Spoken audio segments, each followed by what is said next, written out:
안녕하세요. 저희는 X형체 LXR 매개 대사 및 면역 조절에 의한 비알코올성 지방 간염 억제 연구에 참여한 KCB 김민서, 김민주, 배준호, 이영규입니다. 저희는 카이스트의 간 연구실의 김규택 조교님과 정원일 교수님의 도움을 받아 프로젝트를 진행하였습니다.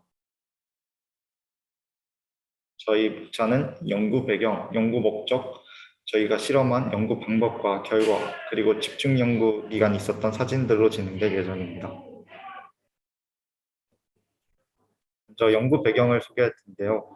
연구 배경은 크게 저희 주제인 비알코올성 지방간 질환 NAFLD와 X형체 순서대로 진행하겠습니다. 먼저 비알코올성 지방간이란 염증을 동반하지 않는 단순 지방간에서부터 만성 간염, 간경변증, 간경화 등 다양한 형태의 간 질환을 포함해 말하는 질병입니다. 세계 인구의 약 25% 이상의 유병률을 보이는 질병으로 간 내에 중성 지방이 과도하게 축적되어 있는 상태를 말합니다. 이는 간의 지방 축적으로 인한 산화적 스트레스 증가와 염증이 유발되어 상태가 악화되는 것이 원인입니다. 지방간은 간의 지방이 5% 이상 축적된 상태이고, 지방간염은 단순 지방간이 아닌 염증, 섬유화가 진행되어 간 경변증 등으로 변화할 수 있는 단계입니다. 정상간이 비알코올성 지방간 단계를 거쳐서 간경화, 간암, 그리고 사망에까지 이르게 할 수 있습니다. 다음으로 핵 수용체에 대해 설명드리도록 하겠습니다. 핵 수용체는 스테로이드 및 지용성 리간드에 의해 활성화되는 전사인자로 세포 분화, 향상성 유지, 특히 대사 조절 등의 기능을 합니다. 리버 X 수용체는 핵 수용체의 종류 중 하나인데요. LXR은 콜레스테롤 유도체에 의해 활성화되고 RXR과 결합하여 헤테로다이머를 형성하는 제2형 수용체입니다. 이 왼쪽 아래 그림이 제2형 수용체가 진행되는 모습을 모식도한 건데요. 이때 LXR은 콜레스테롤 같이 늘 대사의 향상성 유지 및 염증 기능을 합니다. 하지만 LXR의 활성이 지방간 질환에 큰 영향을 줌이 보고되어 왔습니다. 현대인들의 부적절한 식습관으로 비만율이 증가하였고, 비알코올성 지방간 및 지방간염으로 인한 간 질환을 앓고 있는 사람들의 수가 증가하였습니다. 하지만 현재로서 약물을 이용한 치료 방법이 없고, 식습관 조절, 체중 감량 등의 방법만 존재하여 세포별 LXR의 활성 조절에 따른 지방 간염의 억제 기전을 연구하고자 합니다.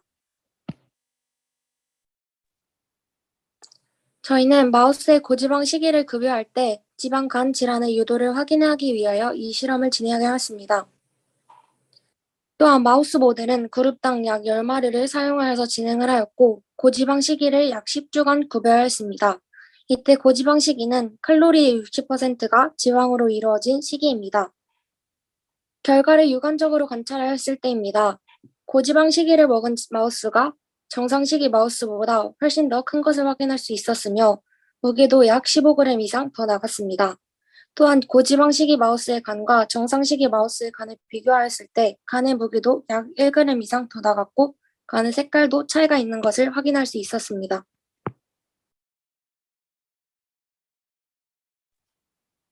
간의 조직 분석을 위하여 조직 시료를 준비하는 과정입니다. 먼저 쥐를 해부하여 간을 채취합니다. 이후에 10% 프로팔린으로 간 조직을 고정시키고 에탄올을 사용해 탈수합니다. 또한 파라핀으로 조직을 블록 형태로 만들어서 조직을 신기합니다. 이후에 조직 절편기로 조직을 얇게 만들어서 실험에 이용하였습니다. 간의 조직 분석은 두 가지로 나누어서 진행을 하였습니다. 첫 번째는 H&E 염색입니다. 헤모톡실린을 사용하여 핵의 DNA, RNA의 염기가 결합하여 염색이 되는 것을 확인하였습니다. 또한 염기성 원료인 헤모톡실린이 산성, 음이온성 핵산과 결합하여 푸른색, 보라색이 나타나는 것을 확인할 수 있었으며, 에옥신을 사용하여서는 세포질이 염색되는 것을 확인하였습니다. 산성 원료인 에옥신이 단백질의 염기성, 양이온성 아미노산과 결합하여 붉은색이 나타나는 원리입니다. 오일 외도 염색은 용해도 차를 이용한 염색 방법입니다. 지용성 물질인 오일 외도가 유기용매에 붉은색 염료가 녹아있는 상태에서 지방질과 접촉하게 되면 더 확산되어 용해되게 됩니다. 이때 염색액 내의 색소가 지방에 녹아 색소가 발색되는 성질을 활용하여 염색을 하는 원리입니다.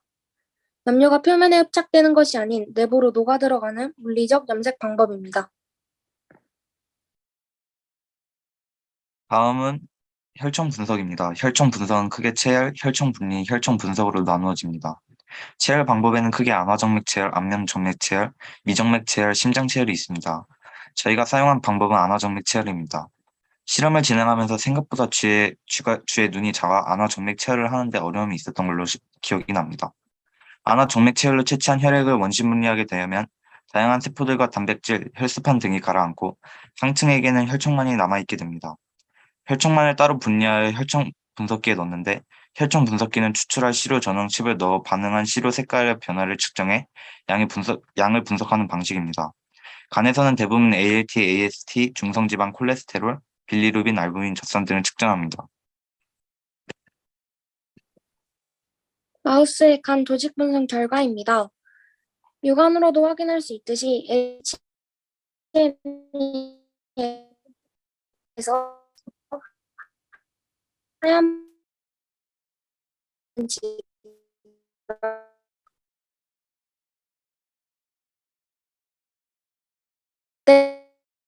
관찰할 수 있는 핵이고 세포질이 잘 안 보이는 것이 염증 반응이 많이 일어나는 곳입니다. 간에서는 아미노산 대사를 위해 ALT, AST가 굉장히 많은데 만약 간에 손상이 생기면 이 효소가 간에서 새어나와 혈액이 흐르게 됩니다. 따라서 ALT, AST 효소의 농도를 측정하여 간의 손상 정도를 확인할 수 있습니다. 지방시기가 높은 음식을 섭취하게 되면 혈액 속 콜레스테롤과 중성지방 농도가 높아집니다. 이 농도가 높아진 것을 통해 고지방 섭취가 원활하게 이루어졌음을 알 수 있습니다. 다음은 지방간 질환 마우스 세포 변화 분석입니다. 간 내 세포 분리 방법에는 간 관유법이 있습니다. 간 관유법은 먼저 쥐를 마취하여 개복하고 포탈 베인으로 관을 연결해주는 것으로 시작합니다. 처음에는 먼저 연결한 관으로 EGTA라는 양이온 킬레이팅 버퍼를 사용하여 혈액을 제거해줍니다.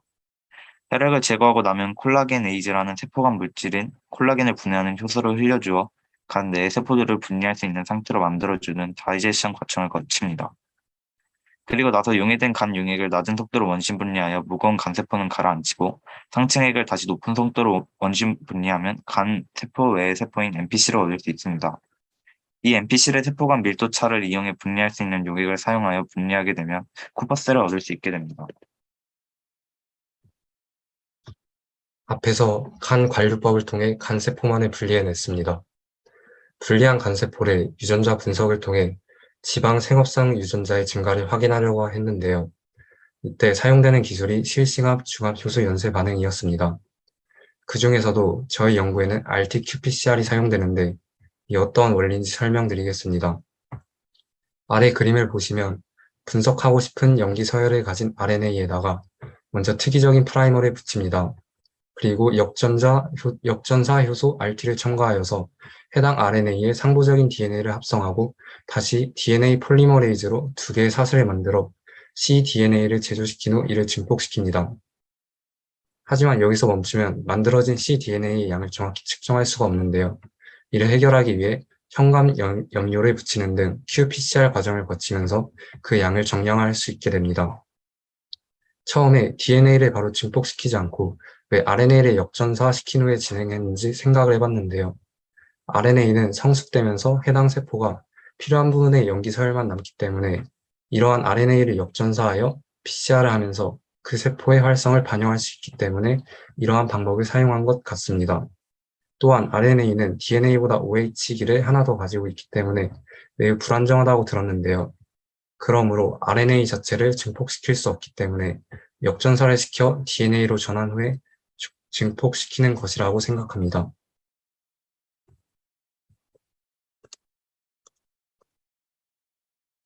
다음으로 RT-qPCR의 종류에 대해 설명드리도록 하겠습니다. 종류에는 사이버그린, 팩맨 이렇게 두 가지 방법이 있는데요. 이 두 가지는 방금 전에 설명드렸던 정량화시키는 두 가지 방법입니다. 이 중에서 저희 연구에서 사용되는 것은 왼쪽의 사이버 그린이라는 방법입니다. 사이버 그린은 역전사를 통해 만들었던 cDNA의 온도를 49도로 낮추면서 두 가닥을 분리시킨 후 이 분리된 가닥을 주형으로 하여 증폭시키려고 할 때 인터칼레이팅 다이라는 형광 염료를 사용하여 사이에 끼어들게 합니다. 나중에 이 형광 물질의 양을 측정하면서 증폭된 정도를 정량할 수 있는 것이죠. 오른쪽 택맨 방법에 비해 활용 간격 증폭면에서 매우 우수하고 특히 멜팅 커브 분석이 가능하다는 장점이 있습니다. 오른쪽에 멜팅 커브 방법에 대해 설명되어 있는데요. 멜팅 커브 분석 방법은 PCR이 잘 되었는지 확인하는 기법입니다. 열에 가해서 형광 물질이 들어간 DNA를 다시 분리시키는데요. 왼쪽 그림이 무엇을 의미하냐면 유전자마다 이중결합인 AT 염기와 삼중결합인 GC 염기의 비율이 각각의 유전자마다 다르기 때문에 결합력이 모두 달라 멜팅 온도 TM의 값이 다르다는 것을 말하고 있습니다.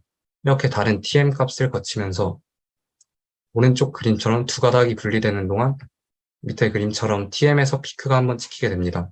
이 말을 다르게 해석하자면 PCR이 제대로 되지 않았을 경우에는 피크가 여러 개 찍히는 것이죠. 따라서 이러한 멜팅 커브 방식을 통해 PCR이 잘 되었는지를 확인할 수 있습니다.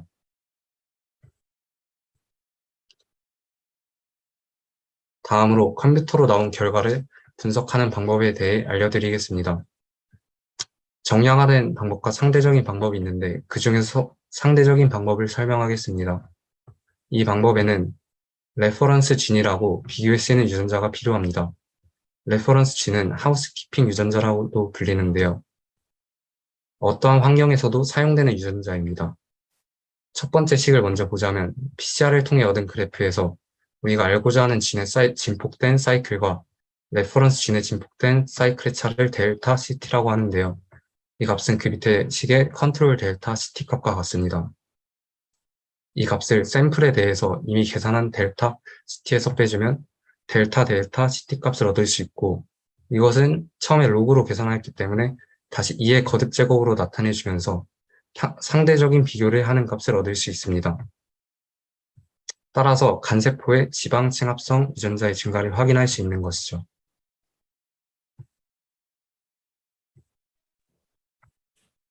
저희가 RT-qPCR을 통해 실험을 분석한 결과입니다. 아래 나와 있는 유전자들은 모두 이제 지방의 대사에 관련된 요소들입니다. 옆에 그래프를 소개해드리자면 이 AU라는 단위는 특정 하나를 기준으로 해서 DNA의 일정량이 나타날 때까지 걸린 사이클을 비교한 것입니다. 이 AU 값이 기준량보다 크게 되면 이 기준보다 더 이른 사이클 안에 일정량의 DNA가 증폭됐다는 뜻으로 초기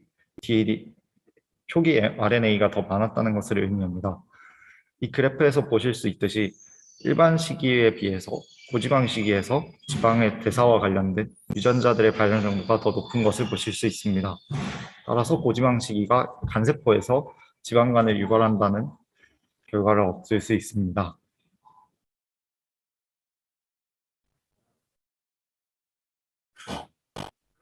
다음은 대식세포의 유전자를 분석을 통해서 지방간과 그의 진행 정도를 확인하는 방법입니다. 마찬가지로 RT-qPCR을 이용합니다. 대식세포에는 두 가지가 있는데요. 먼저 M1 대식세포는 염증 유도성 사이토카인을 분비하고 M2는 염증 억제성 사이토카인을 분비합니다. 이때 여기서 사이토카인은 면역 단백질의 일종입니다.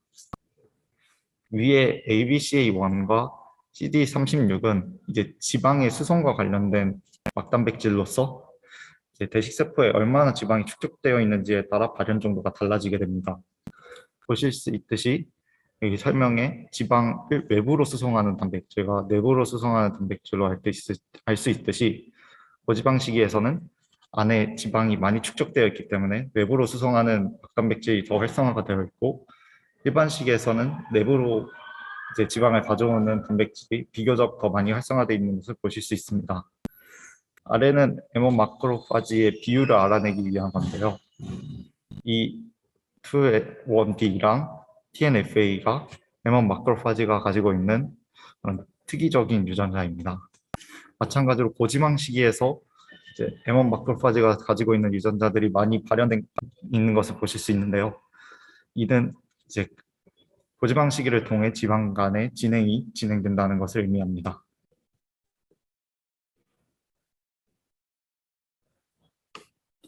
다음으로는 대식세포를 유세포 분석을 통해 이제 실험을 진행하는 방식입니다. 유세포 분석기는 단일 세포의 단백질 발현 및 세부적인 특징 분석을 위한 장비입니다. 유세포 분석기에 일정한 속도로 세포가 떨어지는 세포 종류를 레이저를 통해 하나씩 확인하는 방식입니다. 너무 크기가 크거나 작은 세포는 저희가 내리는 액체 줄기에서 이제 교란을 일으킬 수 있기 때문에 사전에 제거하는 작업을 주로 가지는 편입니다. 오른쪽 아래 그림에서 세포에 파랑, 빨강, 노랑 단백질이 붙어 있는데요. 이렇게 세포의 단백질에 특이적으로 결합하는 항체를 첨가한 후 레이저를 쏘게 되면 그 특정 세포에 붙을 수 있는 항체에 따라서 나오는 파형이 다르기 때문에 그 파형을 통해서 이 어느 세포인지 알 수 있는 장치입니다.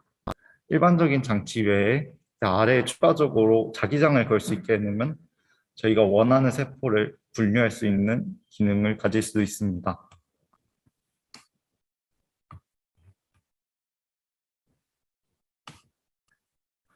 네, 저희가 유세포 분석을 한 결과인데요.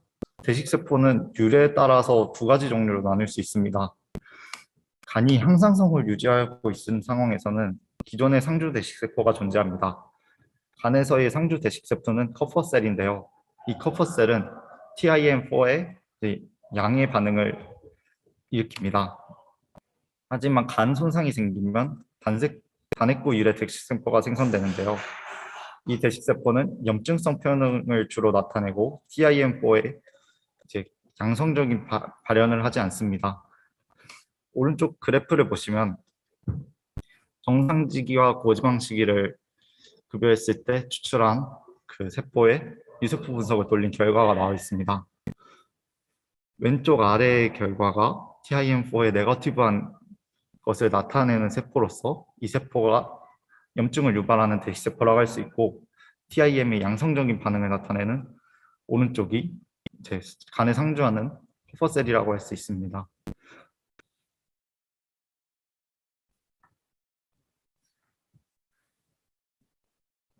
다음으로는 저희 연구 주제인 핵수용체 LXR의 활성과 조절에 의한 간세포의 변화를 분석하는 것입니다. 방법은 간세포와 대식세포를 분리해 생체 바깥에서 약물 A를 처리한 후 그에 따른 변화를 관찰하는 것입니다.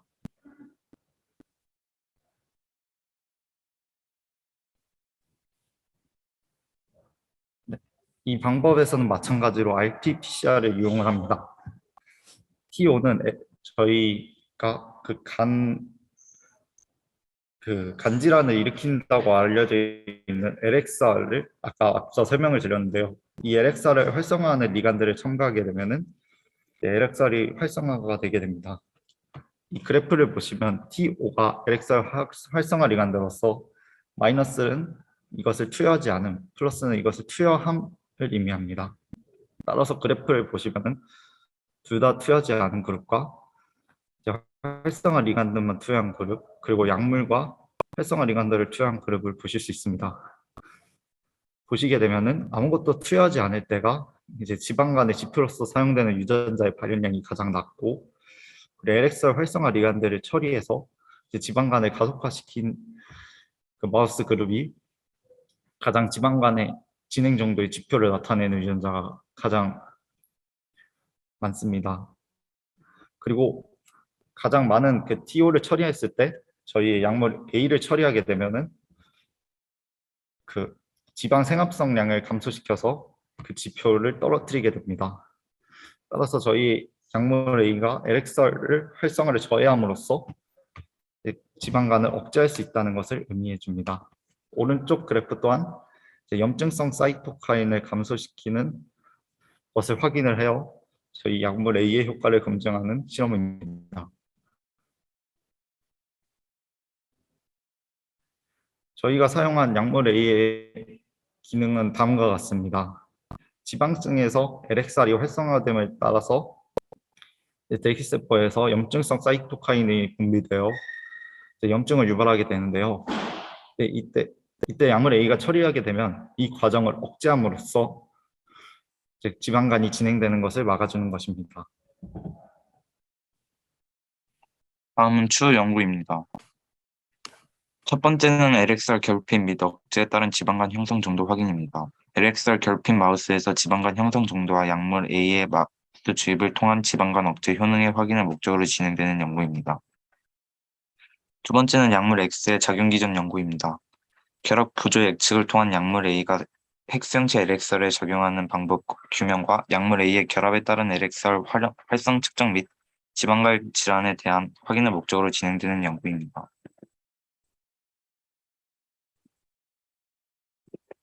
다음은 저희가 리서치데이에서 연구활동을 찍은 사진들입니다. 이상으로 발표를 마치겠습니다. 소감 발표 시간으로 넘어가도록 하겠습니다. 학생 여러분들께서는 알아서 순서 정하셔서 돌아가면서 본인 학교랑 이름 먼저 밝혀주시고 짧게 URP 활동에 대해서 소감 말씀해 주시면 되겠습니다. 안녕하세요. 저는 옥빛고등학교 김민주입니다. 저는 이번 프로젝트를 통하여서 좋은 교수님, 그리고 조교님, 그리고 친구들을 사귀고 같이 실험을 할 수 있어서 좋았고요. 또한 고등학교에서 할 수 없는 생지 해부 실험이나 여러 장비들을 이용하여서 실험한 것은 인상 깊게 남았습니다. 물론 보고서 작성이나 PPT 제작에 있어서 어려움이 있었고 준비하는데 자료를 찾는 것도 어려웠는데 조교 선생님의 도움들로 더 해결할 수 있었고 힘들었던 만큼 더 많은 기억을 할 수 있었을 것 같습니다. 이상입니다. 인천과학예술영재학교 1학년 4반 김민서입니다.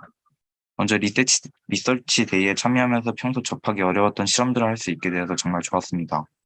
각종 비싸고 보기 어려운 실험 기구들을 사용할 수 있어서 정말 좋은 경험을 쌓는 기회가 되었습니다. 그리고 무엇보다 어려운 주제를 이해하기 쉽도록 설명해 주신 조교님과 좋은 조언과 좋은 길잡이가 되어주신 교수님들께 큰 감사함을 표하고 싶습니다. 감사합니다. 저는 인천과학예술영재학교 1학년 이용규입니다.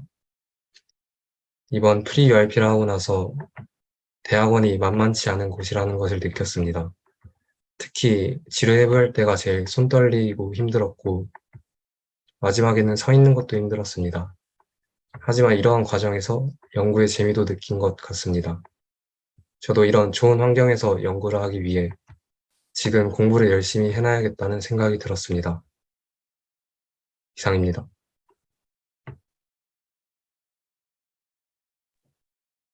인천과학고등학교 1학년 배준우입니다. 저는 카이스트에 직접 가서 이제 직접 연구 실습을 해보면서 이제 직접 복잡한 그 과정을 손수 해나가면서 이제 대학원생들의 고충 같은 거를 이제 조금이나 힘듦을 이해할 수 있었고요. 그리고 연구의 그 체계적인 방법이나 그리고 이제 하야는 소요되는 시간이 상당히 많다는 것을 느껴서 앞으로 연구에 더 진지한 마음으로 임하게 될 수 있는 계기가 되준 것 같습니다. 그리고 무엇보다 저희 팀원과 조교님, 교수님들 같이 그 좋은 사람들과 인연을 맺게 되어서 가장 좋은 것 같습니다.